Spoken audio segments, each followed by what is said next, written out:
love and life.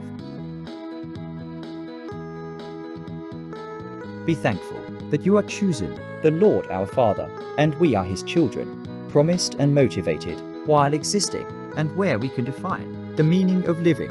Life is precious that Needs to take good care. It is a gift, and by the love of the Father. Though we are subject to die because of sin, but He gave His Son so that we could live again. confess, receive, and accept Jesus As your personal Savior, and have the authority to claim His promises and subsist forevermore. God is good, and He is risen, He is knocking your heart.